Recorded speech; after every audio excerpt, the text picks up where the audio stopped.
L18 बटला house में जो encounter हुआ था, ये सिर्फ एक इनकाउंटर नहीं था जहां 2 बच्चे शहीद कर दिए गए। ये एक पॉलिटिकल मर्डर है। पी चिदम्बरम साहब से मुलाकात हुई तो उन्होंने साफ शब्दों में ये कहा कि एजेंसियों का मनोबल गिरेगा अगर हम बटला हाउस की जांच करवा देंगे तो। हमारा कहना वो कत्ल किया गया है कि आजमगढ़ के जो भी लड़के ताल्लुक रखते हैं, आजमगढ़ जिले से जो भी ताल्लुक रखता है वो सब आतंकवादी है। आजमगढ़ का रहने वाला हूँ, हमें जो है यहाँ पर दिल्ली में एक शक की निगाह से देखा जाता है। मुसलमानों के चेहरे को इतना दागदार करने की कोशिश की गई है। 3 गोली सर पे लगी हुई है, यानी कि गन पॉइंट पे रख के उनको मारा गया है। सोची समझी साजिश के तहत बटला हाउस इनकाउंटर को रचा गया। हमारा संघर्ष जारी रहेगा। नमस्कार, द न्यूज़ बास्केट में आपका स्वागत है और मैं हूं अबूजर कमालुद्दीन।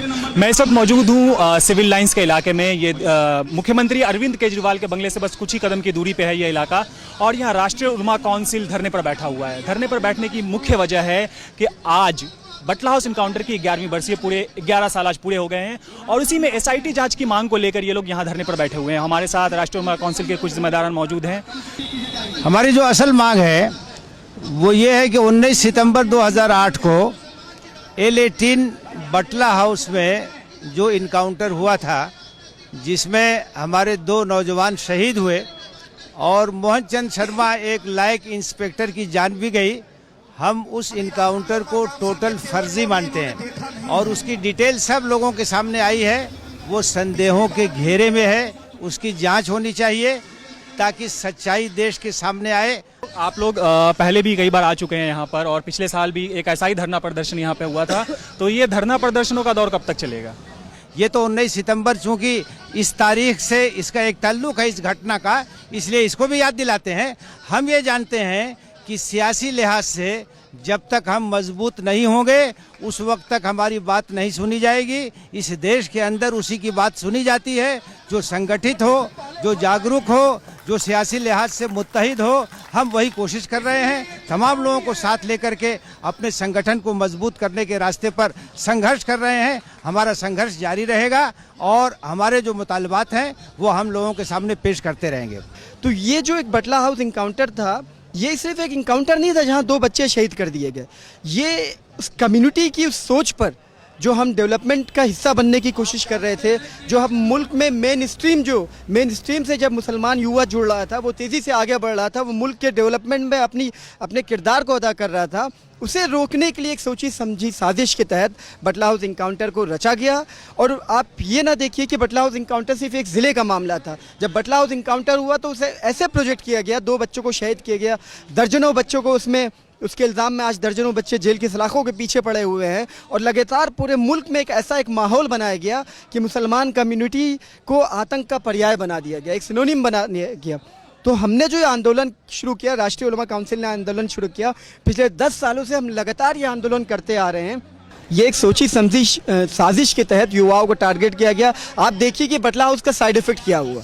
2 बच्चे शहीद हुए और कई बच्चे जेलों में गए। उसके बाद अगर आप उठाकर देखें तो आप परसेंटेज देखेंगे कि बेंगलोर में, दिल्ली में, मुंबई में, या जो इस तरह के मेट्रो सिटीज़ हैं, या फिर जो भी इस तरह के एजुकेशनल हब हैं, ऐसे शहर जहाँ पे पढ़ाई अच्छी होती है या फिर जहाँ पे अच्छी नौकरियाँ मिलती हैं, वहाँ पे आप ख़ास तौर पे देखें तो मुसलमान नौजवानों को उनको किराए पे मकान मिलना बंद हो गए। मुसलमानों के चेहरे को इतना दागदार करने की कोशिश की गई है कि उनको फर्जी तौर पर फंसाने की साजिश, इतना बदनाम करने की कोशिश की गई कि निश्चित रूप से यही स्थिति पैदा हो, ऐसा ये पार्टी का मानना है। जो आरोप आप लगा रहे हैं उसमें कहाँ तक सच्चाई है? बिल्कुल पूरी सच्चाई है। मैं खुद आजमगढ़ का रहने वाला हूँ, हमें जो है यहाँ पर दिल्ली में एक शक की निगाह से देखा जाता है। हम आजमगढ़ को बताते हुए कि हम लोग आजमगढ़ के निवासी हैं, एक डर लगता है कि हम लोग वाकई में आजमगढ़ के निवासी, बताने में एक इतनी वो होती है कि आदमी सहमा रहता है। कहीं ना कहीं लोगों के मिसकंसेप्शन है लोगों के दिमाग में कि आजमगढ़ के जो भी लड़के ताल्लुक रखते हैं, आजमगढ़ जिले से जो भी ताल्लुक रखता है वो सब आतंकवादी है, जबकि ऐसा नहीं है। बहुत अच्छे बहुत अहम हस्ती आजमगढ़ से मतलब वहाँ से जो ताल्लुक रखती हैं। हमारे साथ इस वक्त राष्ट्रीय उलमा काउंसिल के राष्ट्रीय अध्यक्ष मौलाना आमिर रशीदी हैं। तो मौलाना, आप पहले भी इस तरह के धरने प्रदर्शन में शामिल रहे हैं राष्ट्रीय उलमा काउंसिल की तरफ से, और पिछले साल भी ये धरना प्रदर्शन यहाँ पर इसी जगह पर हुआ था, और आप इस बार फिर आए हैं। तो क्या मांग है आपके मुख्यमंत्री अरविंद केजरीवाल से? उन्होंने एक वादा मुसलमानों से भी किया था कि बटला हाउस इनकाउंटर की हम जाँच करवाएंगे। हमारा ये कहना कि इनकाउंटर फर्जी था। हमारे लड़कों की छोड़ो, मोहन चंद शर्मा जी वहाँ पर मारे गए, वो अपने पैर पे चल करके यहाँ से गए हैं, तो आखिर क्या वजह हुई कि वो अस्पताल जाके मर गए? मतलब आप जो ये पूरा इनकाउंटर था, ये जो पूरा मामला था, मतलब इनकाउंटर से लेकर और जो भी पुलिस की शुरुआती जांच थी, आप उन सब पर सवालिया निशान खड़ा कर रहे हैं। हमारे पास सबूत है ना कि आप इनकाउंटर कर रहे हो, तो आसमान से तो गोली चली नहीं, छत पे छेद करके तो चलाया नहीं। उनके सर पे 3-3 गोली कैसे लगी? अगर गोली दूर से चलाई जाएगी तो जहां पर लगेगी वो जगह जख्म हो जाएगा, फट जाएगा। सर है, खोपड़ी है, फट जाएगी। सर के 3 गोली सर पे लगी हुई है, यानी कि गन पॉइंट पे रख के उनको मारा गया है। हमारे साथ राष्ट्रीय उलमा काउंसिल उत्तर प्रदेश के अध्यक्ष हैं ठाकुर अनिल सिंह जी।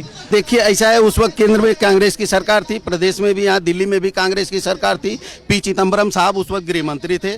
बटला हाउस इनकाउंटर हुआ, 2-2 ट्रेनें भर करके सिर्फ आजमगढ़ से आई यहाँ, तो पी चिदम्बरम साहब से मुलाकात हुई, तो उन्होंने साफ शब्दों में ये कहा कि एजेंसियों का मनोबल गिरेगा अगर हम बटला हाउस की जांच करवा देंगे तो।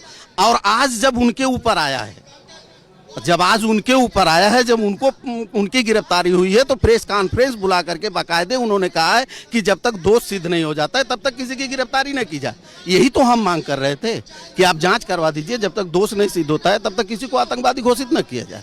बटला हाउस का मुद्दा जब भी कोई चुनाव होता है, तो चाहे मोदी जी हो, चाहे आदित्यनाथ योगी जी हो, चाहे वो सलमान खुर्शीद हो, चाहे सोनिया गांधी हो, जिनकी आंख में आंसू आ जाता है, पहले हमारे बच्चों को शहीद करवाती हैं, पर जब चुनाव आता है तो बटला हाउस का नाम सुनकर उनकी आंख में आंसू आ जाता है। जब आजमगढ़ में आदित्यनाथ योगी जी जाते हैं, जब मोदी जी जाते हैं, तो वो भी बटला हाउस का जिक्र करते हैं, सलमान खुर्शीद भी जिक्र करते हैं, दिग्विजय सिंह भी जिक्र करते हैं। तो कहीं ना कहीं बटला हाउस का मुद्दा जो हम 10 सालों से इसे उठा रहे हैं, आज नेताओं की जबानों में, उनके जहनों में ये मुद्दा गूंज जरूर रहा है, पर वो जानते हैं कि अगर उन्होंने जांच करवाया तो उनका असली चेहरा समाज के सामने आ जाएगा कि किस तरह से वो मुसलमानों को, पढ़े लिखे नौजवानों को शोषण करके उन्हें मेन स्ट्रीम से दूर करना चाहते हैं, मुख्य धारा से दूर करना चाहते हैं, ताकि वो पढ़ाई, शिक्षा, रोजगार की बातें ना करें, वो डरे सहमे रहें और आइसोलेटेड कम्युनिटी बनकर जिस तरह से मुसलमानों का बहिष्कार होता रहा है, वो उसी तरह से एक कोने में पड़े रहें। जो इनका आरोप है कि वो इनकाउंटर फर्जी था और इसी वजह से वो एसआईटी के गठन की लगातार मांग कर रहे हैं। और राष्ट्रीय उलमा काउंसिल का यहाँ सिविल लाइंस में केजरीवाल, जो मुख्यमंत्री अरविंद केजरीवाल के बंगले से ठीक कुछ ही दूरी पे धरना प्रदर्शन चल रहा है। ऐसी लगातार खबरें आप देखना चाहते हैं तो द न्यूज़ बास्केट को सब्सक्राइब करें।